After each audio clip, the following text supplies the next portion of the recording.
जदि आपको अंडा खाइबा भल लगे आज रेसिपी केवल आपण मानक पई। आज आम अंडा को बिल्कुल नुआ उपाय बनैबा।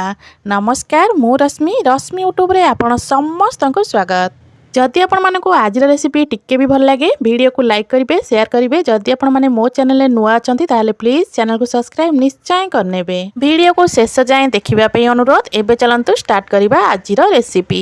आज सुपर टेस्टी अंडा तरकारी बनैबा पई प्रथमे चलंतु गोटे मसला बनै नबा। मसला बनैबा पई ग्राइंडर जार रे दुईटा पियाज रो साइज छोट थिला, ता सहित खंडे अदा 10 रु 15 कला रसुन दे दबा। एबे मसला को आमे पूरा चिकन करी बाटिबानी, आकु आमे दरदर खंडरे बाटिबा।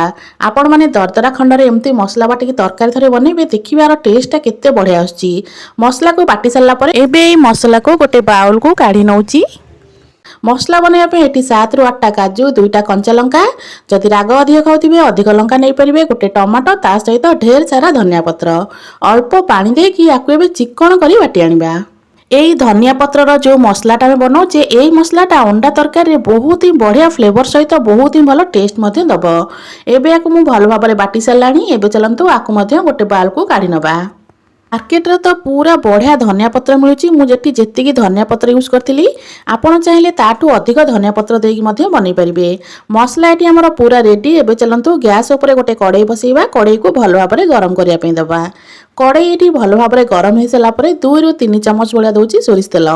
आमिष सोरिष तेल रे बनैले टेस्टा बहुत भल आस्ताए। तेल को टिके गरम करिबा। तेल टिके गरम हे सला परे एटी दबा अल्प गोटा मसला। गोटा मसला रे मु नेतिली 2टा तेजपत्र, 2टा गुजराती, खंडे दालचीनी, 2 रु 4टा भलिया नेतिली लवंग। एबे सेतिरे दबा हाफ चमच भलिया गोटा जीरा। जीरा देई सल्ला परे जीरा को टिके फुटिबा पई छाड़िबा।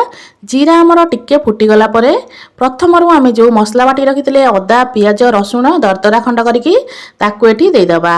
अदा, पियाज, रसुण को पाखापाखि 3 रु 4 मिनिट पर्यंत कषि नबा। आपण माने जे कोनोसी मसला तरकारी बनाउथिबे, मसलाटा को जेते भल भाबरे कषुथिबे जानि परथिबे तरकार टेस्टटा सेते बढ़िया आस्थिबो। तो एठी मसला को गैस र फ्लेम को मीडियम करिकी पाखापाखि 3 रु 4 मिनिट पर्यंत आमे कषि नबा। 3 रु 4 मिनिट परे देखिबे धीरे धीरे मसला रो हमर तेल हल्का हबा को लागिबो। सेई जगह रे आमे ऐड करिबा बाटी की रखिथिबा धनिया पत्र, काजू आ टमाटर पेस्ट को।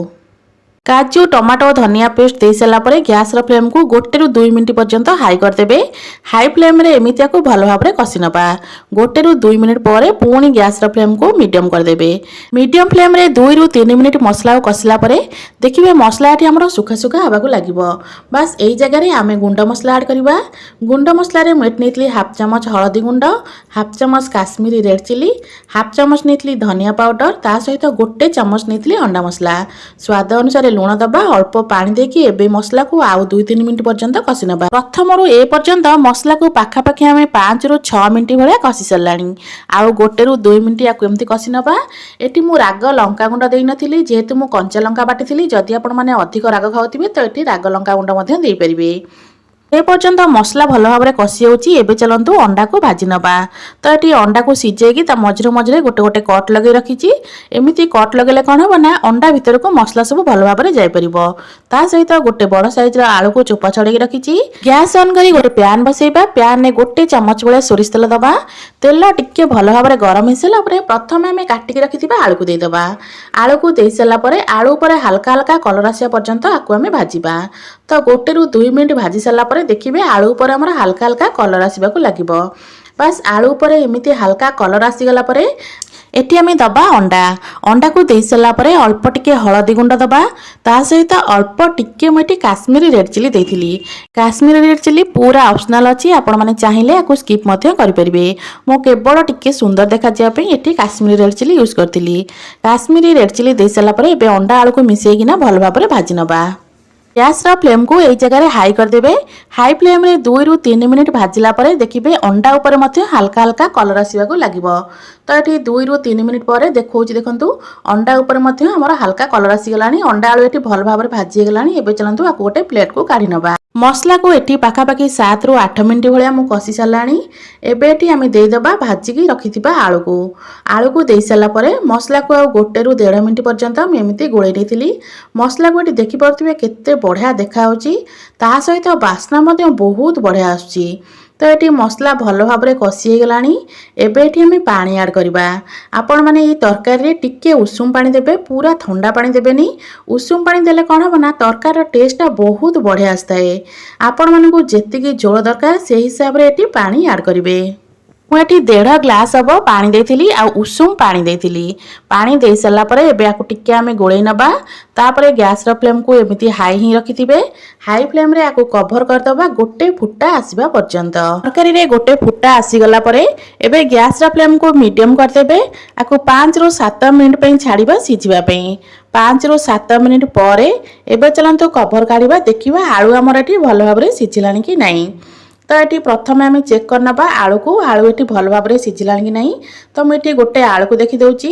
तो ये देखु आलू आमर बेस भल भाव में सिझी जाइए। तो ये आलू भल भाव में सिझीगला ये आम ऐड करवा भाजिकी रखिथिबा अंडा। भाजिकी रखिथिबा अंडा को एबे आमे मसला रे ऐड करदबा। गैस रो फ्लेम को एई जगह टिके हाई करदबा। हाई फ्लेम रे एबे आमे फुटेइबा मात्र 2 रु 3 मिनिट पर्यंत। अंडा दे सारा पर आकु आमे टिके गोळेई नबा, तापर आकु कवर करदबा मात्र 2 रु 3 मिनिट पर्यंत। 2 रु 3 मिनिट पर एबे चलंतु आमे कवर काढिबा। 2 रु 3 मिनिट पर एठी देखि पारुथिबे अंडा आलू झोल बा तरकारी एठी हमर पूरा रेडी। एटा बेसी ना ही झोल अच्छी ना ही बेसी सुखा सुखा अच्छी। आपण माने को रुटी भात पूरी परोटा सबुथिरे खाई परिबे। सबुथिरे खाଇବା ପାଇଁ एटा पूरा बेस्ट लागिवो। तरकारी तो एठी हमर पूरा रेडी हो गलानी। एबे ऊपर अल्प टिके मु धनिया पत्र दे दोची। आपण माने चाहिले एठी अल्प गरम मसला मध्य दे परिबे। धनिया पत्र दे सला परे गैस रो फ्लेम को ऑफ कर दबा। एबे आको हमें कवर कर दबा। अंडा झोल बा अंडा तरकारी को एठी मु गोटे प्लेट को काढी नेची। देखि परथिबे आजिर एई तरकारीटा केते सुंदर देखा होची। आशा करूची आपण मानको आजिर रेसिपी निश्चय पसंद आस्तिबो। पुणी आसीबे गोटे नुआ रेसिपी नै। से पर्यंत रहउची नमस्कार, जय जगन्नाथ।